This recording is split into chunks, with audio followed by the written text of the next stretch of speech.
자, 이번 이야기는 시청자 뚜아뚜지님께서 이야기를 들려주실 겁니다. 오늘 뚜아뚜지님께서 해주실 이야기가 저번에 묘지에서 겪었던 막내 직원분 이야기를 들려주셨어요. 그때는 뚜아뚜지님과 같이 겪었던 소름 끼치는 이야기였죠. 오늘은 그 막내 직원분께서 본격적으로 귀신을 보기 시작합니다. 그래서 여러 가지 일들이 많았는데 그 일들을 말씀을 드릴 겁니다. 바로 출발을 하도록 할게요. 네, 여보세요. 아, 뚜아뚜지님 안녕하세요. 네, 안녕하세요. 네, 반갑습니다. 네. 일단은 저번에 네. 이야기를 못 들으신 분들이 계실 수도 있어요. 그래서 네. 되게 간단하게만 저번에 그 막내 직원이 어떤 식으로 그렇게 됐는지만 간단하게만 말씀해 주시면 좋을 것 같아요. 일단 저번 이야기 때는 이제 저희랑 이제 출장 입간을 갔다가 네. 막내가 이제 홈플이라는 것에 조금 홀려가지고 그때 제가 홀린 건지 막내가 홀린 건지 조금 헷갈릴 정도로 이 서로의 상황이 너무 연결이 돼버리니까 이게 정말 얘가 보는 건지 아니면 내가 뭔가를 잘못 본 건지 좀 헷갈리다가 이 사건을 겪으면서 얘가 이제 정확하게 얘는 보는구나, 얘는 느끼는구나를 알면서 얘가 좀 갈팡질팡하는 얘기인데 원래는 제가 그때 얘기해드릴 때는 이 얘기가 아니라 다른 얘기였어요. 네. 다른 얘기를 해드리려고 했는데 이제 그때는 저도 간단하게 얘기 드렸으면 꼭 그런 시신이 들어온 날은 저도 좀 사나운 꿈을 꾸고 조금 꿈자리가 안 좋고 이런 얘기였는데 이 얘기를 먼저 해야 되는 게 맞는 것 같아가지고 얘가 이제 갈팡질팡하는 부분이 있어가지고 이 얘기를 제가 해드릴게요. 제가 조금 고민을 많이 했어요. 왜요? 제가 직업이 이제 예전에 장의사를 했기 때문에 네. 얘기를 하는 도중에 이제 장의사 관련된 부분에서 좀 애청자님이나 돌비님한테 이거 좀 디테일하게 얘기를 해야 되나 아니면 그냥 얼렁뚱땅 넘어가야 되나 고민을 하다가 그래도 이제 사실대로 전해드리는 게 맞고 또 이제 제가 하는 얘기 도중에 살며시 눈 감고 들어보면 같이 상상이 될 수도 있으니까 이제 제가 최대한 디테일하게 정말 실제로 장의사들이 하는 그 부분에 대해서 제가 이제 그런 식으로 얘기를 앞으로 계속 진행을 해드릴게요. 아우, 좋죠. 왜냐면 네. 저희가 잘 알지 못하는 쪽의 이야기잖아요. 네, 그럴 수 네, 있죠. 그렇다 보니까 더 자세하게 또 그쪽에서 오래 하시기도 했고 그렇다 보니까 많이 또 전달해 주시면 저희야 너무 감사하죠. 그러면 바로 출발을 해보도록 하겠습니다. 렛츠가! 기리십니다. 기리십니다.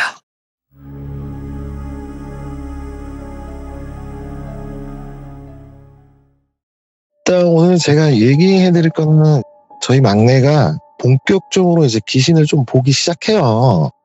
근데 이제 제가 그때도 얘기하면서 저희 장의사 하시는 분들은 이 진단서라는 게 되게 중요하다고 했어요. 그 당시에는 이제 제가 설명을 안 했는데 앞으로 제가 할 이야기를 하다 보면 뭐 진단선이, 검안선이, 지휘선이 이런 얘기가 조금씩 나와요, 중간중간에. 그래서 제가 이걸 간단하게 설명을 해드릴게요. 네. 일단은 진단서라는 게 우리 일반 분들이 병원에 가서 아프셔가지고 진료를 받고 나중에 이제 진단서를 떼서가지고 뭐 보험사나 이렇게 청구하는 이런 진단서가 아니라 저희 장의사가 얘기하는 진단서는 돌아가신 분을 위한 사망 진단서 같은 거예요. 여기에 종류가 딱 3가지가 있는데 첫 번째는 그냥 사망 진단서, 두 번째는 시체 검안서, 마지막은 이제 검사 지휘서라고 이렇게 3가지가 있어요. 요 3가지가 되게 중요해요. 요즘에는 여기 없으면 아예 장례도 안 되고 뭐 사망 신고도 안 되고 보험금도 받을 수가 없어요. 이게 무조건 필수로 들어가는데 예전에는 이게 7, 80년대는 필요가 없었대요. 여기 굳이 이게 있어도 되고 없어도 되는 서류였는데 그 당시에는 좀 이게 범죄로도 악용이 됐대요. 이것 때문에. 왜냐면 예전에는 화장을 많이 안 했던 시대라 가지고 거의 매장을 하는 경우여서 매장하시는 분들은 뭐 그런 진단서가 필요가 없고 주민센터나 이제 동사무소 가서 사망 신고를 하더라도 굳이 뭐 그런 진단서가 필요 없던 때였기 때문에 중요성도 떨어지고 혹시라도 이게 필요하면 인원 보증서라는 게 있어요. 그걸 첨부해버리면 그냥 해결이 돼버리니까 중요성이 없던 건데 이게 저희 아버지가 제가 태어나기 전부터 이 장의업계를 해왔기 때문에 예전에 물어봤어요. 왜 중요하니까 실제로 저희도 아버지는 70년대부터 시작을 했는데 그 당시는 화장터가 있긴 있었는데 이 관 안에 누가 있는지 확인할 방법이 없는 거예요. 화장터에 가도 진단서가 안 들어가 버리고 이런 내용이 없어 버리니까 그냥 어느 누가 관을 갖고 가서 이거 화장해 주세요 하면 그냥 해준다는 시대였대요. 네. 그렇기 때문에 이 뭐 범죄로 인해서 돌아가신 분이 그 안에 있어도 모르는 거예요. 그냥 화장을 해버리는 거예요. 매장하는 경우는 나중에 어쨌든 땅에 이제 유골이 남잖아요. 근데 화장은 그게 아니어 버리니까 좀 악용이 되다가 이제 시대가 점점 발달하면서 보험사들도 생명보험이라는 게 생기고 뭐 암보험이라는 게 생기다 보니까 사람들이 이제 가입을 하면 이제 보험금을 받아야 되잖아요. 그러면 요 진단서가 없어버리면 보험사에서 지급을 안 해주는 거예요. 예전에는 이제 90년대 초까지는 인원보증만 해도 됐는데 이제 인원보증도 안 먹히고 무조건 요 3가지 중에 필수로 꼭 들어가야 돼요, 요게. 그리고 인원보증이라는 건 뭐냐면 지역에 따라서 이제 면이나 읍이나 뭐 동단위가 있잖아요. 네. 그러면 이제 5분이 보증을 서주시는 건데 그 중에 한 분은 뭐 동장이거나 뭐 면장이거나 뭐 이장 이런 분들과 나머지 4분은 이제 그 주위에 같이 뭐 친했던 분들, 동네 분들 이런 분들이 이 돌아가신 분은 평소에 내가 알고 지냈고 많이 아팠었다. 네. 이제 그런 식으로 써서 내가 보증을 해주는 거예요. 예. 그러면 이게 정상적으로 접수가 돼서 그냥 통과가 됐었어요. 근데 요것도 범죄에 악용이 많이 되다 보니까 90년대 좀 넘어서서는 무조건 이 3가지가 있어야 돼요. 그래서 요게 이제 우리가 흔히 말하는 3가지 중에 이 사망진단서라는 거는 말 그대로 의사가 병원에서 직접 임종을 보신 분들이에요. 네. 뭐 병이 있거나 아팠거나 아니면 우리 병원에 다녔다가 좀 아프셔서 왔는데 돌아가셨을 때 이 의사가 직접 봤기 때문에 사망진단서라고 해서 나와요. 그리고 이제 시체검안서는 의사가 임종을 보지 못하신 분들이에요. 흔히 말하면 우리 사고사, 뭐 변사, 그리고 극단적인 선택, 뭐 이제 구급차로 이송 도중에 돌아가신 분들 이런 분들은 의사가 직접적으로 보지를 못했기 때문에 시체 검안서라고 나와요. 그리고 이게 또 가장 중요한 거는 이렇게 나온다고 해서 무조건 되는 게 아니라 사망 진단서에는 병명이 명확하게 찍혀 있어요. 흔히 말해서 뭐 내가 폐가 안 좋으면 뭐 급성 폐혈증으로 인한 사망 이런 식으로 나와 있는데 시체 검안서에는 미상이라고만 돼 있어요. 미상이라고만 돼 있고 그 옆칸에 의사가 약간 소견식으로 추정이라고만 써요. 만약에 이제 저희가 돌아가신 분을 모시고 병원 가면 의사가 그래도 이제 막 청진기로 대보고 살짝 이렇게 검안은 해요. 자기 나름대로. 그리고 나서 진단서에는 미상이라고 쓰고 저희한테 왜 돌아가셨냐고 물어봐요. 우리가 모셔왔기 때문에. 그럼 저희가 예를 들어서 뭐 그냥 극단적인 선택하신 분입니다 하면 의사가 미상이라고는 쓰고 그 옆에 칸에 질식사로 인한 사망 추정 이런 식으로만 써버려요. 그러니까 정확한 병명은 아닌 거예요. 그러니까 자기 소견을 얘기해 준 것 뿐이에요. 그러니까 이런 분들은 꼭 경찰에 신고하셔가지고 과학수사분이 오셔가지고 검안을 받아야 돼요. 무조건. 그래서 이게 과학수사분들하고 이제 경찰분들이 와서 이렇게 조사한 내용을 이제 검사한테 올려요. 네. 그러면 이제 검사가 그거를 보고 이분은 뭐 이상이 없구나. 이분은 아파서 돌아가셨구나. 또 뭐 이분은 뭔가 미심쩍은데 이러면 부검 명령이 떨어질 때도 있어요. 와. 그러면 이제 부검을 하는 거예요. 예. 그때는 이제 가족 의사하고는 관계가 없어요. 시체 검안서라는 게 나와서 경찰에 신고가 들어가면 내 부모 내 가족이어도 저한테는 권한이 없는 거예요. 네. 그때는 이제 나라로 기속돼요. 나라로 기속이 돼서 검사가 그걸 판단해서 만약에 그냥 이상이 없다 이랬을 때 이분은 뭐 그냥 이렇게 정상적으로 돌아가셨기 때문에 요 시신을 유가족이 인도한다 하고 도장을 꽝 찍어줘야만 그때부터는 다시 내 부모 내 가족이 되는 거예요. 그리고 나서 이제 장례를 진행을 하게 돼요. 예. 그러니까 그게 나오는 게 이제 검사 지휘서라는데 이게 시체 검안서랑 검사 지휘서는 항상 같이 세트로 다니는 거예요. 쉽게 말해서. 와. 그래서 나중에 보험금을 받으려고 해도 이게 같이 두 개를 복사를 해서 꼭 첨부를 해야만 보험금이 제대로 나올 수가 있어요. 네. 그러니까 이런 게 있는데 이제 그런 얘기 제가 이제 해드린 얘기에 간단하게 내가 지휘선이 뭐 검안선이 이런 얘기가 나올 거예요. 그래서 그런 얘기가 나오면 그래서 그렇구나 이렇게 이해하시면 될 거예요. 이야, 이런 얘기를 어디서 들어봐요? 와, 예. 그러니까 뭐 더 막 디테일하게 해드릴 수 있는데 그러면 시간이 너무 길어지니까 그렇죠. 간단하게 얘기를 드린 거고 네네. 이제 본격적으로 얘기를 해드릴게요. 일반 분들이 뭐 장기 사는 병원에서 도대체 뭐를 할까 이렇게 생각하시는 분들도 있는데 저희도 똑같아요. 그냥 뭐 편의점 뭐 알바하시는 분들처럼 물건이 없으면 발주도 내고 뭐 할 일이 없으면 청소도 하고 정리도 하고 뭐 그렇게 하거든요. 그러면 이제 저희가 할 일 없어서 뭐 영화도 보고 뭐 인터넷 쇼핑도 하고 이렇게 하는데 뭐 그 당시 저희 사무장님은 정말 아이돌 못지않게 댄스에 되게 심취해 계셨어요.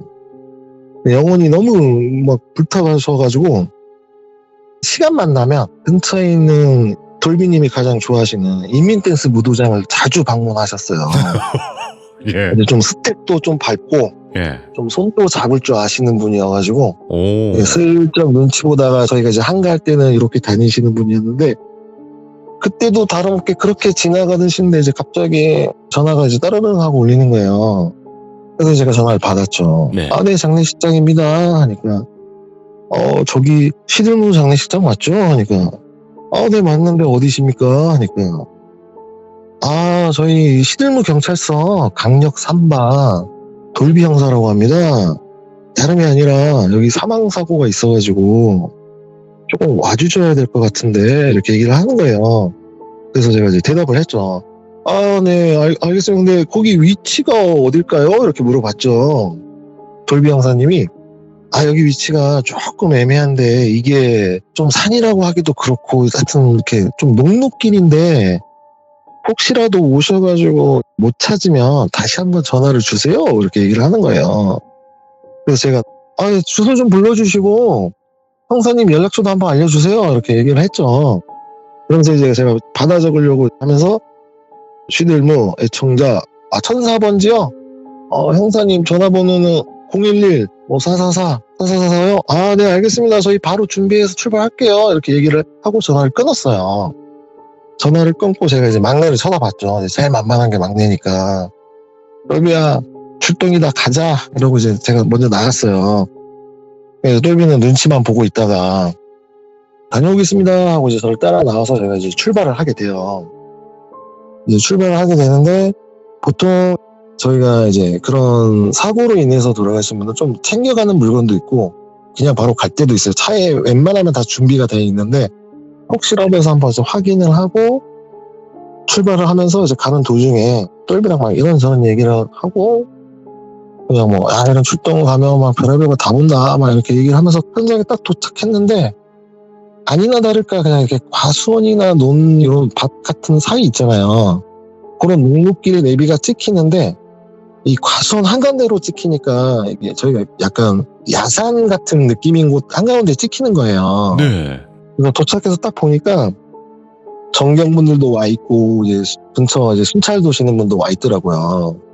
그래서 저희가 내리자마자 이 장의사들은 그런 현장에 도착하면 뒷문을 열고 구급대원처럼 이제 저희가 그 카트가 있어요. 그걸 딱 내리면 이분들이 그냥 장의사인 걸 알아요. 묻지도 않아요. 어디서 왔냐, 어떻게 왔냐 이런 말도 안 해요. 그냥 그걸 딱 내리면 장의사 왔구나 생각하고 저희가 이제 그걸 먼저 내려놓고 아무래도 야산이니까 한참 걸어 들어가야 되니까 들것 타고 천 하나 하고 이게 또 수시포라고 여러분들 드라마나 영화에 보시면 누워있으면 하얀 천 덮어놓은 거 있죠. 요게 우리 장애 용어는 수시포라고 해요. 이제 요거 딱 3개를 들고 점점 올라가기 시작하는데 좀 속으로 짜증이 나죠. 이제 왜냐면 야산 같은 데는 결국은 막내랑 제가 들고 내려와야 돼요. 예. 점점점 이제 조금씩 올라가는데 멀리서도 살짝 보이기 시작하더라고요. 멀리서 보이는데 이게 다른 게 아니라 이제 극단적인 선택을 하신 분이더라고요. 근데 이게 왜 보이냐면 보통은 경찰분들이나 과학수사분들이 이렇게 와 있으면 내려놓으세요, 바닥에. 우리 흔히 말해서 수습을 해놓으시는데 수습을 안 해놓으신 것 같더라고요. 이렇게 매달려 있는 게 보이니까. 그래서 과학수사분들 안 온 것 같구나 그 생각을 했어요. 이제 가까이 가서 보니까 그래도 그나마 천 같은 걸로 이제 머리 부분을 덮어놨더라고요. 임시방편으로 천 같은 걸로 덮어놨길래 가서 인사를 했죠. 안녕하세요 하고 인사하니까 이제 형사님이 아이고 생각보다 일찍 오셨다고 시드물 장례식장 맞죠? 그러니까 제가 예, 뭐 맞습니다. 근데 뭐 과학수사분들은 안 오셨어요? 그러니까 아유 그분들 바쁘셔가지고 오긴 올 건데 좀 시간 걸린다고. 이제 장의사분들 이거 수습하면은 자기네 병원으로 직접 오겠다고 얘기를 하는 거예요. 그래서 내가 병원으로 오신대요? 그러니까 예, 병원 오는데 이거 하니까 제가 일단은 뭐 사진이나 이런 거 미리 찍으셨죠? 하니까 형사분이 예, 일단 제가 찍어놨어요. 하니까 일단 제가 돌병사를 보면서 뭐 사다리나 이런 거는 없을까요? 하니까 형사님이 이제 이렇게 작은 사다리인데 살짝 펼치면 이제 우리 알파벳 A처럼 생긴 사다리 있잖아요. 알죠. 그런 사다리가 하나 있다고 하더라고요. 그래서 이제 제가 그럼 일단 사다리도 갖고 오시고 조금 도와주셔야 되는데 제가 이제 어떻게 도와주는지 이제 설명을 드렸어요. 일단 사다리 양쪽을 누군가는 잡아주셔야 돼요. 움직이지 않게. 그리고 이제 형사님이 제가 이 사다리를 밟고 올라가면 제가 돌아가신 분은 경직이 됐는지 안 됐는지 먼저 확인을 할 거라고. 경직이 안 됐으면 제가 어깨 쪽으로 이 고인분 허리를 받쳐서 들면 일단 형사님이 팔을 잡아주셔야 된다고. 그리고 제가 이제 줄을 끊으면 밑에서 힘주고 꼭 잡아주셔야 돼요. 얘기를 했어요. 네. 그렇게 얘기를 하니까 형사님이 그 옆에 있는 정경분한테 시키기 시작하는데 우리 똘비 막내도 저 보조를 해줘야 되잖아요. 네. 그리고 제가 이제 똘비를 쳐다보면서 이렇게 똘비야 부르려고 하는데 얘가 멍하니 매달려 있는 시신을 멍하니 쳐다보고 있는 거예요. 예? 그래서 제가 야, 너 뭐 하고 있어? 하니까 똘비가 예 하면서 가만히 있길래 내가 이제 똘비를 일로 와봐 한 다음에 내가 사다리 올라가서 시신 배꼽 부분을 살짝 어깨로 받치면 너는 양 다리를 두 손으로 잡고 살짝 올려주듯이 해줘야 돼. 그리고 내가 허리 부분을 잡고 한 손으로 허리 부분을 잡고 칼로 줄을 끊으면 너는 거기서 이제 받쳤던 거를 살짝 조금 힘을 빼주고 내가 사다리 내려와서 이제 숙일 거야. 그러면 너는 다시 시신의 양 겨드랑이 사이를 잡아줘야 돼. 뭔 말인지 이해했어? 하니까 얘가 하기만 하더라고요. 그래서 내가 야, 너 뭐 쳐다보고 있어? 내 말이 뭔 말인지 몰라? 하니까 또비가 아니 형님 다시 한번 얘기해 주세요. 하니까 내가 또 다시 얘기를 해줬어요. 예. 그리고 제대로 받칠 수 있겠어? 하니까 얘가 그냥 얼떨결에 예 형님 그럴 것 같아요. 예 알겠어요 이러더라고요. 그래서 제가 사다리를 밟고 올라갔죠. 그래서 줄을 끊었어요. 줄을 끊는데 이게 그냥 막 아무데나 끊으면 안 돼요. 줄은. 나중에 이게 과학수사분들 하면 항상 이제 극단적인 선택하신 분들은 매듭 사이에서 한 5cm 부분 이내로 끊어줘야 돼요. 네. 이제 중간에 연결된 부분은 그냥 끊어도 되는데 이걸 나중에 또 다시 제가 끊어야 되는데 이제 줄을 자르고 내려왔죠. 내려와서 이제 제가 눕혀놓고 형사분한테도 얘기를 했어요. 이거 목 있는 줄도 자를까요? 하니까 형사분이 그거는 제가 뭐라고 말씀 못 드리겠고 일단 과학수사분들 병원으로 가신다니까 거기 가서 해도 되지 않을까요? 막 이렇게 얘기를 해요. 그래서 제가 예 그때 가서 하죠 라고 말을 했죠. 그리고 제가 이제 형사를 다시 쳐다보면서 얘기를 했어요. 형사님 이 고인분도 제가 내리고 이렇게 힘쓰고 했는데 들고 가기는 너무 힘들다. 이 먼 거리 제가 봤을 때 한 130m 내려간 조금 내리막길인데 이거 우리 직원 이렇게 해서 저랑 둘이서 들고 가면 가다가 언제 내려갈지 모르겠다고. 이거 좀 도와주셔야 되지 않겠냐. 그러니까 형사분이 이거 당연히 도와줘야죠. 또 전경분들을 부르시는 거예요. 이러면서 이제 그분들이 이제 하나 둘 으쌰 하면서 들고 천천히 내려가기 시작을 했죠. 이제 제가 그러면서 이제 우리 똘비를 살짝 쳐다봤죠. 근데 이 똘비가 이 표정도 없고 자꾸 뒤를 힐끔 이렇게 쳐다만 보더라고요. 그래서 제가 야, 뭐 쳐다보고 있어? 왜 그래? 내가 그랬죠. 야, 아까 얘기할 때만 집중도 안 하고 배워야 될 거 아니야. 앞으로 너 여기 많이 다니면서 이렇게 해야 되는데 뭐 하고 있어? 그러니까 아니 형님 저 내려가서 얘기해요 하면서 이제 그냥 시선만 돌리고 그냥 또박또박 내려갔어요. 그냥 그렇게. 저도 그냥 이상하다 하고 이제 중간에 내려가다가 똘비야 내려가서 너 이제 카트 좀 준비하는 척하고 먼저 내려가. 보내고 형사님한테 제가 이제 인적 사항을 받아 적어요. 저희가. 왜냐면 병원에 가면 응급실 가면 이제 그 고인 성함이나 이런 거 형사분들이 아는 경우는 저희가 적어서 응급실에 줘야 되기 때문에 네. 보고를 받고 하면서 내려갔는데 차에 타고 똘비랑 이제 싣고 이제 제가 형사님한테 얘기했죠. 병원으로 오실 거죠? 하니까 예, 저희 이제 바로 출발하겠습니다. 그러니까 네, 알겠습니다. 저희도 지금 바로 출발할게요. 이제 병원 오시면 저희 안치실 쪽에 오시던가 아니면 그냥 저희 사무실 쪽으로 오세요 하고 차를 출발을 했죠.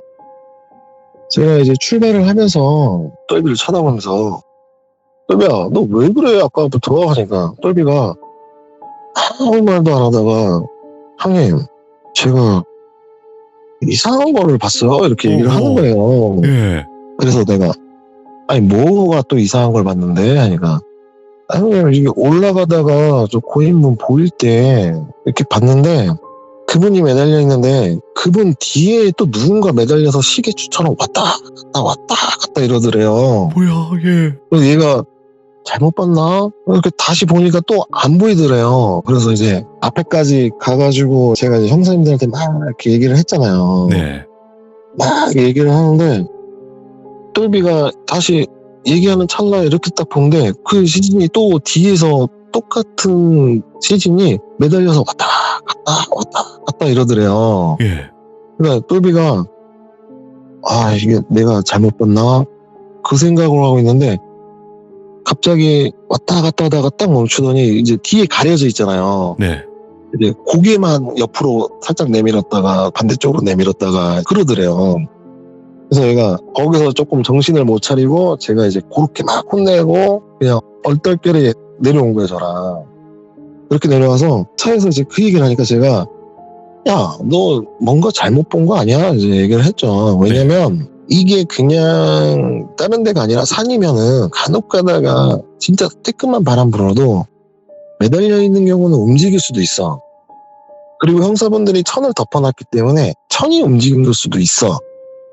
그러니까 네가 잘못 볼 수도 있는 거지 거기에 사람이 너랑 나랑만 있던 게 아니라 형사 두 분도 있었고 정경도 있었고 그런데 이게 네가 본 게 너 계속 봤어? 내가 그랬죠. 너 네. 계속 봤어? 내가 이렇게 막 얘기하고 하는 동안 너 계속 뭐 보였어? 하니까 아니요 보지는 안 했어요 이러더라고요. 또 내가 이제 자식 잘못 봤구만 제가 그랬죠. 너 잘못 본 거이기 때문에 크게 신경 쓰지 말고 약간 우리 장의를 하다 보면 다른 형님들도 그런 느낌처럼 이렇게 뭔가를 내가 착각 혼돈한다고 해야 되나? 그럴 수도 있어. 그냥 크게 신경 쓰지 마. 그러니까 그래요. 알겠습니다 형님 하고 이제 쭉 가서 이제 병원에 응급실을 도착했죠. 도착해서 의사분한테 보여주고 의사분이 또 청진기도 대보고 눈꺼풀도 까보고 이래요. 고인분들이 가면 이제 자기네는 돌아가신 건 알지만 형식상으로 해야 돼요 그분들은. 근데 이제 제가 옆에서 같이 거들어들거든요. 선을 걷거나 막 이제 잡아달라고 하면 잡아주는데 이게 목에 줄이 간 형태가 조금 애매한 거예요. 이 부분은 제가 이제 금방 얘기 드릴 건데 조금 애매한데 아무튼 일단 뭐 검안은 끝나고 의사 선생님은 이제 내려가셔도 됩니다. 그러니까 그럼 저희 안치실로 이동할게요 하고 다시 차에 모시고 응급실에 나와서 이제 안치실 쪽으로 이동을 했죠. 이동을 하고 시신을 모시고 이제 형님분이 안치실 문을 열어놓고 있더라고요. 네. 보니까 과학수사분도 오셨고 형사님들도 먼저 오셨더라고요. 그래서 제가 이제 똘비한테 똘비야 너는 가서 우리 검안 금방 끝나니까 차 세워놓고 사무실에 있어 하고 이제 똘비를 보내고 들어가서 고인분을 모셔놓고 검안을 하는데 이게 목줄이 가는 게 이거는 명확한 거예요. 이게 제가 설명을 드리면 극단적인 선택을 하신 분들이랑 사건 이제 범죄라고 하죠. 범죄로 인한 거랑은 확연하게 틀려요. 이제 쉽게 말씀드리면 극단적인 선택을 하신 분들은 저희 깃볼 있죠. 그 귀 뒤에 바로 좀 물렁물렁 할 거예요. 그 바로 위에 좀 딱딱한 뼈가 만져지죠. 이렇게 경사진 뼈가. 그렇죠. 이 줄 형태가 그쪽으로 지나가던가 그 뼈를 타고 올라가야 이게 극단적인 선택이에요. 근데 범죄인 분들은 아무리 해도 이 줄 형태가 위쪽으로 올라가질 않아요. 그 경사진 뼈 부분 있는 밑에 쪽으로 가요. 이거는 명확하게 제가 이거 설명을 해드릴 수 있는데 그렇게 하면 좀 기니까 아무튼 이분은 그 뒤로 간 거예요. 밑에 쪽으로. 오. 그래서 이거는 타살인 거예요. 그래서 이제 과학수사분 과장님하고 이제 저희가 이제 시신을 딱 도착해서 검안을 하면 일단 옷을 다 벗겨요. 모든 옷을 탈의를 시키고 손톱도 찍고 손바닥도 찍고 손등도 찍고 치아도 찍고 동공도 찍고 눈꺼풀도 뒤집고 그다음에 등 쪽도 찍고 이제 목덜미를 봐요. 네. 근데 이제 줄이 그렇게 가니까 제가 이제 과장님한테 과장님 줄이 조금 아무래도 이상한데요? 그러니까 과장님이 그런데 이렇게 얘기를 하더라고요. 네. 제가 이제 그래서 딱 직감이 오니까 이거 부검 가겠죠? 하니까 아마 부검 하겠지? 딱 얘기를 하더라고요. 네. 왜냐하면 이렇게 타살이나 이런 흔적이 있으면 무조건 부검을 가요. 이건 어쩔 수 없이 무조건 부검하니까 과장님한테 그럼 과장님 일단 사진은 다 찍은 것 같고 부검 날짜 잡히면 연락을 주십시오. 그래 우리도 준비해가지고 부검 맞춰서 올라가야 되니까 그래 알았어 하고 이제 얘기를 하고 이제 과장님네는 다 철수를 하죠. 철수를 하고 제가 사무실에 들어왔는데 똘비가 그냥 있는 거예요. 근데 똘비가 이제 형님 유가족분들 오신 것 같아요 이렇게 얘기를 해요. 그래서 제가 가족분들 어디 갔었어? 하니까 아까 전화 받고 나가시는데 하니까 상사님들이 불러서 갔구나. 그래서 그 생각만 했죠. 그래서 똘비랑 막 이제 이렇게 얘기를 하고 있는데 이제 유가족분이 오신 거예요. 그래서 제가 똘비한테 야 똘비야 너는 이제 가서 유가족분들 얼굴 보셔야 될 분도 있으니까 확인을 해야 되니까 너 가서 먼저 앉으실 문도 좀 열어놓고 꺼내놓고 있어. 내가 이제 가족분한테 그래도 설명은 해드려야 되니까 먼저 가 있어 하고 이제 똘비가 먼저 가고 제가 이제 가족분한테 설명을 해드렸어요. 네. 설명을 해드리고 일단은 지금 안 보셔도 보실 시간은 많이 있고 저희는 언제든지 있기 때문에 조금 지금 내가 좀 몸이 불편하거나 조금 그러신 분들은 웬만하면 안 보시는 게 좋을 것 같고 그래도 내 가족인 걸 확인하기 위해서는 좀 보셔야 될 분은 그냥 한두 분 정도만 일단 확인하시는 게 나을 것 같다고 이제 막 그런 식으로 얘기를 드렸죠. 이렇게 얘기를 하고 이제 준비가 됐겠지 생각을 하고 안치실로 갔죠. 안치실로 갔는데 문을 딱 제가 열었어요. 안치실 문을 딱 열었는데 아무 준비가 안 돼 있는 거예요. 그래서 자식 준비해놓으라고 했더니 준비도 안 하고 어디 갔지? 그리고 또 안치실 문도 열어놓고 갔네? 이제 그 생각을 한 거죠. 왜냐면 병원 장례식장은 보통 다 지하에 있어요. 근데 이제 저희도 문이 뒷문이 있고 앞문이 있는데 문은 항상 다 잠궈요. 안에 사람이 있어도 잠궈요. 왜냐하면 저희가 이제 시신들이 있을 때 진짜 병원 같은 경우는 간혹 가다 몰라가지고 문 열어버리는 경우도 있어요. 여기도 병실이구나 해가지고 열어버리는 분들이 있어요. 정말 막 기겁하시는 분들이 많아가지고 안에도 있어도 잠가버리면 어쨌든 안에서는 열 수가 있잖아요. 그래서 저희가 항상 문을 철저하게 잠가놓는데 이놈이 문도 안 잠가놓고 어디 갔지? 혹시 형님이 다른 돌아가신 분이 있어 형님 도와주러 갔나? 이제 그 생각을 했어요. 제가 이제 가서 조금만 기다리세요. 형님 제가 지금 아직 준비가 덜 돼서 조금만 기다리시면 제가 이제 확인시켜 드릴게요. 제가 가서 열고 굴문 살짝 어느 정도만 꺼내놓고 확인을 시켜드렸죠. 얼굴 확인하셨고 다시 한번 설명을 해드리고 제가 이제 안치실 문을 잠그고 이제 사무실로 갔죠. 사무실로 갔는데 이제 형님이 와 있는 거예요. 그래서 제가 형님한테 형 똘비 어디 갔어요? 제가 그랬죠. 형님이 아니 나 똘비 못 봤는데 이렇게 얘기하는 거예요. 그래서 제가 형님은 그럼 어디 갔다 왔어요? 하니까 나 그냥 여기 시설과 가서 노가리 까다 왔지 이래요. 그래서 제가 그냥 순간 다른 형님은 어디 갔어요? 그러니까 걔는 어제 당직 썼으니까 퇴근했지. 사무장님은 저기 갔잖아 손잡으러 하니까 이제 형님이 왜? 똘비 어디 갔어? 그러니까 내가 아니에요 하고 제가 밖에 나와서 똘비에게 전화를 했어요.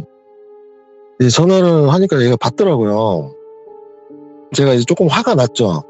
시킨 것도 하지 않고 형님을 따라간 것도 아니고 문은 열어놓고 얘가 어딜 갔지 해가지고 제가 화를 나서 전화를 받으니까 야 너는 가서 문도 안 열고 준비하는 거 준비도 안 하고 그렇다고 다른 형님을 따라가서 일을 도와준 것도 아니고 너 도대체 뭐하는 놈이야? 이랬죠. 그렇게 얘기를 하니까 똘비가 첫 마디가 형님 죄송합니다. 저 이제 그만해야 될 것 같습니다. 딱 이렇게 얘기를 해요. 그래서 제가 아니 내가 말을 조금 심하게 했나? 근데 내가 그렇게 심하게 했다고 해도 얘가 그거에 상처받을 애는 아닌데 얘가 왜 그러지 해서 제가 야 갑자기 너 생뚱맞게 뭔 소리야? 형이 너한테 욕했다고 지금 그러는 거야? 이랬죠. 그러니까 똘비가 아 형 그게 아니고 지금 형님 제가 좀 너무 복잡하고 아무튼 형님 죄송합니다 이래요. 저도 그렇게만 말하니까 너무 답답하잖아요. 그래서 제가 똘비한테 다시 얘기를 했어요. 똘비야 관두는 거는 너 자유인데 그래도 형 입장에서는 형네 아버지나 사무장님이나 이제 다른 형님 또 우리 다른 병원에 있는 분들한테는 이유라도 알아야 내가 뭔 얘기라도 할 거 아니냐. 네가 왜 관두는지에 말지도 그냥 무턱대고 관두면 형은 너를 어떻게 생각해야 될지 나는 모르겠다. 똘비가 아무 소리 안 하니까 제가 너 지금 어디 있어? 내가 그랬죠. 내가 아니 그 근처에 있어요. 그러니까 내가 야 그러면 이쪽 어디 근처에 편의점 있으니까 그쪽 근처로 와. 이래서 제가 먼저 가서 이제 담배를 피우고 있는데 똘비가 오더라고요. 그래서 제가 똘비한테 얘기를 했어요. 야 네가 관두는 거는 좋은데 좀 이유나 들어보자 똘비야. 하니까 똘비가 이제 얘기를 해주는 거예요. 예. 처음에 내가 안치실 가서 준비하라고 했잖아요. 네. 얘가 이제 그냥 아무 생각 없이 가서 키로 문을 열려고 하는데 안에서 소리가 들리더래요. 이게 소리가 들리는데 이게 어떤 소리냐면 보통 그때 이제 저희 장례식장에는 안치기가 12개가 있어요. 12개가 있는데 이게 이해하기 쉽게 얘기해주면 미니 냉장고 이제 문 하나짜리 있죠. 요게 2층으로 돼가지고 쭉 일자로 있는 거예요, 그냥. 오. 쭉 해서 위아래로 해서 위에 6개, 아래 6개. 이렇게 해서 12개가 있는데 요 냉장고가 대형 냉장고를 가지고 있거나 식당 하신 분들은 알 거예요. 일단 그냥 손잡이로 뚝 여는 게 아니라 잠금 장치가 되어 있는 문이에요, 이게. 네. 딱 열면 레바를 딱 잡고 앞으로 딱 당기면 찰칵 하면서 열려요, 이게. 똘비가 이제 뭔 소리가 나나 이렇게 들어보니까 안에서 찰칵 하면서 문을 열리는 소리가 나더래요. 그리고 나서 쿵 소리가 나고 또 다시 찰칵 조금 있다가 쿵 이러고 또 다시 찰칵 하더니 드르릉 하는 소리가 나더래요. 이게 드르릉 하는 소리가 뭐냐면 우리가 고인을 모시면 그 철판에다 모시거든요. 그러면 이 냉장고 안을 딱 봤을 때 깊이는 한 2m 50 정도가 돼요. 길게 일자로 깊이는 2m 50 정도가 되고 그 밑에 도르래가 깔려 있어요. 이 도르래 소리가 드르륵 소리가 나요. 철판에 모실 때는. 철판에 있을 때는 이제 철컥하고 열리는 드르륵 소리가 나더래요. 그래서 이 똘비는 아 형님이 다른 고인분들을 모셔왔구나. 그렇게 생각하고 이제 문을 확 열면 조금 실례가 될 수가 있잖아요. 이제 아무래도 가족분도 유가족분들도 있고 하니까 얘가 문을 살짝 열었는데 아무도 없더래요. 문이 뭐 안치기 냉동고 문이 열려 있는 것도 아니고 아무도 없더래요. 그래서 형님이 벌써 나갔나 해서 얘가 들어가서 이제 뒷문 쪽으로 간 거예요. 이제 뒷문 쪽으로 가면 그쪽은 이제 병원 내부하고 연결이 돼 있어가지고 그쪽에 이제 뭐 방사선실도 있고 막 물리치료실도 있고 해요. 그래서 문을 살짝 열어서 이렇게 보니까 형님이 없더래요. 그냥 사람들은 왔다 갔다 하는데 그래서 얘가 내가 잘못 들었나 해가지고 다시 문을 닫고 잠그는데 냉동고 쪽에서 이번에는 철컥쿵 철컥쿵 철컥 하더니 다시 드르르 소리가 나더래요. 얘가 이게 왜 갑자기 소리가 나지? 하면서 얘가 조금 소름이 돋았대요. 그래서 형님이 여기 숨어있다가 장난치나 해서 얘가 조금 무섭기도 해가지고 형님 하고 불렀대요. 근데 이제 아무 소리가 안 나니까 형님이 진짜 장난치나 하면서 이제 살짝 냉동고 앞으로 가면서 형님 하면서 다시 불렀는데 아무도 없더래요. 근데 이게 뭐 냉동고 문이 열려 있거나 하지도 않고 소리는 자기는 들었고 하니까 얘가 이제 자기 합리화를 시작했대요. 내가 피곤해서 그런가? 아니면 형님 말처럼 착각인가? 그래 여기는 지하고 하니까 뭐 밑에 방사선실도 있고 뭐 이것도 있고 위에 뭐 시설도 있고 하니까 소리가 울려서 내가 그 소리를 들었구나 이렇게 생각을 했더래요. 그래서 아유 형님이 준비하라고 했으니까 빨리 준비해야지 하면서 받침대를 갖다가 냉동고 앞에 놓고 냉동고 문을 열고 손을 딱 잡았는데 갑자기 소름이 확 돋더래요 얘가. 근데 그러면서 자기도 모르게 손에 땀도 나고 이제 몸에 식은땀이 흐르더래요. 그러면서 이제 정말 누군가가 자기를 쳐다보는 시선이 느껴지더래요. 얘가 시선이 느껴지긴 하는데 고개를 탁 돌려서 보지는 못하겠더래요 얘가. 머릿속에서는 봐야지 하는데 고개도 자기 생각처럼 안 돌아가고 딱 그러고 하니까 얘가 점점 이제 고개는 살짝만 돌리고 곁눈질 하듯이 눈을 이제 한쪽으로 하면서 이제 봐보려고 하는 거 있잖아요.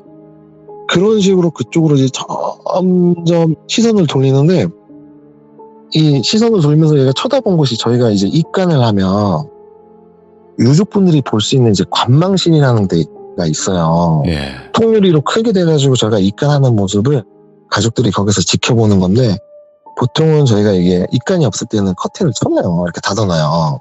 그리고 입간이 있을 때는 열어놓는데 점점 보는데 이제 커튼이 걷어져 있더래요. 그래서 얘가 이제 무의식적으로 살짝 보일락 말락한 지점까지 완벽하게 아직까지 보이는 건 아닌데 이 목은 자기 생각처럼 확 돌아가지는 않고 고개가 점점 돌아가면서 이제 곁눈질로 살짝 보니까 냉동고에 있어야 할 시신이 가운데 서 있더래요. 서서 이 관망실 유리로 자기를 쳐다보는 게 아니라 냉동고를 쳐다보면서 고개를 계속 옆으로 갸우뚱 하듯이 왼쪽으로 갔다 오른쪽으로 갔다 갸우뚱 하고 있더래요. 그러니까 얘가 너무 놀라니까 이게 어떻게 해야 될지도 모르겠더래요. 머릿속에서는 오만 생각이 들고 눈도 아프고 목에 힘도 안 줬는데 목도 아프더래요. 얘 말로는. 그래서 순간 얘가 눈을 이렇게 살짝 깜빡였는데 자기 시선이 다시 냉동고 앞을 쳐다보고 있더래요. 그렇게 딱 손잡이를 잡고 그냥 눈만 깜빡였는데 냉동고 앞을 쳐다보니까 얘가 이게 왜 그러지? 내가 뭐 잘못 봤나 하면서 다시 자기도 모르게 내가 다시 확인해봐야겠다는 생각 다시 똑같이 그렇게 천천히 해서 이제 곁눈질로 딱 봤는데 커튼이 이번에 닫아져 있더래요. 그래서 자기가 딱 봤는데 아무도 없으니까 내가 뭘 잘못 봤구나 하며 괜히 목도 뻐근하고 이제 눈도 아프고 하니까 이제 고개도 까딱까딱거리고 양손으로 얼굴 이렇게 비비는 거 있잖아요. 막 정신 차리자 하면서 얘가 얼굴 막 비비면서 정신 차리자 하면서 한 손으로 문잡이를 딱 잡았는데 순간 뒤통수에서 정말 찌릿하면서 시간 때문에 그냥 자동으로 흐르더래요 얘가. 그러면서 이제 또 다시 손에 땀이 나니까 얘가 순간 눈을 그냥 감았대요. 그냥 이게 내가 눈을 떠서 그런가 하면서 눈을 감았대요. 눈을 감고 이게 뭐지 하면서도 쳐다볼 자신이 없었대요 얘가. 그래서 몸은 정말 굳어있는 것처럼 어떻게 할 수는 없고 이게 손잡이는 잡고 있는데 계속 손잡이는 손에 힘만 들어가더래요. 레바를 당기지는 못하고 그냥 꽉 잡고만 있는 거예요. 손에 힘만 꽉 주고 이걸 어떻게 하지? 그래서 얘가 이제 눈을 계속 힘주고 감으니까 이게 얘 말은 그러더래요. 이게 웃긴 게 눈을 감으려고 하니까 자동으로 떠지려고 하더래요. 나는 머릿속에서는 눈을 감아야 된다는 생각으로 눈을 감고 있는데 계속 힘주고 꽉 감으려고 하니까 이게 나도 모르게 떠지려고 하더래요. 그래서 눈을 딱 떴대요 얘가. 눈을 딱 뜨고 이제 어떻게 하지 하고 생각하는데 저희가 이제 냉동고 앞에 보면 아크릴판으로 이렇게 고인들 저희가 돌아가신 분들이 이름을 써놔서 넣어요. 고인 성함이랑 언제 돌아가셨는지 날짜 이제 우리가 안치한 시간 이런 걸 가운데 투명한 아크릴판에 이렇게 꼽아서 놓거든요. 거기에 자기 얼굴이 한 3분의 2 정도가 비치더래요. 이렇게 자기 서 있는 위치가 있기 때문에 3분의 2가 이렇게 살짝 보이는데 자기 머리 귀 옆으로 그 시신의 얼굴이 보이더래요. 보였다가 안 보였다가 그러더래요. 그래서 얘가 순간적으로 이제 시선을 딱 내렸대요. 고개를 이렇게 딱 숙이면서 내렸는데 이게 보통 병원의 냉동고가 이제 스테인리스로 만들어진 재질인데 스틸 재질처럼 돼 있는 데도 있고 저희는 틀이면 너무 차가운 느낌이 나니까 냉동고에다 이제 좀 이렇게 나무 시트지 같은 느낌으로 붙여놨어요. 전부 다 이제 붙여놨는데 손잡이는 그냥 스테인리스인 거예요. 근데 이 똘비가 고개를 딱 숙이면서 이제 쳐다봤는데 이 손잡이 있는 스테인리스에 자기 얼굴이 다 보이더래요. 그 좁은 공간이지만 이 자기 얼굴이 비치더래요. 그래서 이제 딱 비추고 있는데 이 냉동고에 있어야 할 시신이 왼쪽에서 얼굴이 한 번 내밀었다가 오른쪽에서 한 번 내밀더래요. 그러니까 자기 바로 등 뒤에서 얼굴이 왔다 갔다 관망실처럼 고개가 왔다 갔다 하는 거예요. 쉽게 말해서 똘비가 앞에 있으니까 뒤에서 우리가 앞에서 뭐 공연하면 이제 그 보려고 막 사람 옆으로 막 고개 왔다 갔다 하잖아요. 그런 느낌으로 왔다 갔다 하더래요. 그래서 얘가 너무 놀라서 그냥 나와버린 거예요. 자기 온몸에 있는 진짜 젖먹던 힘을 다해서 손에 힘을 꽉 주고 있던 것도 풀고 그냥 나와버린 거예요. 이제 고 나와가지고 얘는 밖에서 이걸 어떻게 하지 계속 그 생각만 했던 거예요. 그래서 저는 그거는 제가 모르니까 그런 상황들은. 그래서 저는 가서 이제 똘비한테 화내고 왜 너는 시키는 대로 안 했냐 불러서 이제 했더니 똘비가 딱 그렇게 얘기를 하니까 제가 이제 똘비한테 할 말이 없더라고요. 네. 뭔가 얘가 보기는 제대로 봤구나. 제가 똘비한테 이제 말을 했어요. 똘비야, 네가 겪은 상황을 내가 부정하는 건 아니고 형 입장에서는 내가 보지 못했기 때문에 너에게 뭐 조언이나 뭐 위로나 이런 게 형은 할 말이 없어. 왜냐면 보는 사람하고 안 보는 사람은 그 입장 차이가 정말 명확한 거야. 너는 봤는데 너는 느꼈는데 나는 못 봤고 나는 못 느꼈어. 이런 내 입장에서는 너의 마음을 내가 완벽하게 이해할 수는 없어. 이게 서로 사람은 틀리기 때문에 내가 너한테 이게 뭐라고 말을 못하겠다. 그렇다고 네가 본 걸 내가 부정한 건 아니야. 형도 이제 무언가는 있다고 믿어. 왜냐면 형도 예전에 이제 뭐 삽들고 이장 다니고 산일 다닐 때 봤다는 사람도 있고 형이 겪었던 이야기도 있어. 그렇기 때문에 형은 없다고는 생각 안 하고 형은 있다고는 믿어. 근데 지금 형 입장에서는 가장 내가 중요한 건 네가 관두는 부분에서 내가 이걸 아버지나 사모장이나 다른 형님분들한테 뭐라고 얘기를 해야 되나. 네가 받네 안 받네가 중요한 게 아니야. 솔직한 심정은 그래 이렇게 얘기를 했어요. 네가 관두게 되면 어쨌든 나 입장에서는 다시 사람도 구해야 되고 막 또 다시 가르쳐야 되고 그런 입장이지만 네가 지금 시점에서 내가 딱히 너한테 네가 이거 본 걸 대해서 내가 어떻게 너한테 딱히 해줄 수 있는 게 없잖아. 똘비야. 네 그랬죠. 그리고 그런 부분에서 명확하게 형이 말끔하게 널 털어주질 못할 부분인데 이거는 네가 극복하던가 아니면 너가 정말 네 판단에서 안 한다고 하면 형은 그냥 그걸로 끝인 거야. 내가 그랬죠. 좀 냉정하게 얘기를 했어요. 그러니까 이제 똘비가 얘기를 하더라고요. 형 지금까지 해오면서 뭐 이렇게 힘든 일도 있었고 이제 보람도 많이 느꼈다고 하더라고요. 이제 마지막 돌아가시는 길을 저희가 해드리니까. 근데 형 제가 계속 보게 되면 솔직히 형이 두렵고 무섭기도 해요. 근데 일을 좀 더 해보고는 싶은데 모르겠어요 이러더라고요. 그래서 제가 얘기를 했어요. 네 마음이 그러면 계속 해 이랬어요. 너 보는 건 형이 봤을 때 그래 형이 뭐 못 본다고 이런 소리는 하는 게 아니라 네가 보는데 일단은 너한테 뭐 끼친 건 없고 너가 그리고 지금 뭐 형이랑 많이는 안 했지만 이제 거의 한 달 좀 넘어가는 시점에서 많이 본 것도 아니고 네가 뭐 볼 때도 있고 지금처럼 안 볼 때도 있고 그런 거잖아. 그러니까 그쵸 하니까 그러면 네 마음이 그럼 일단 해.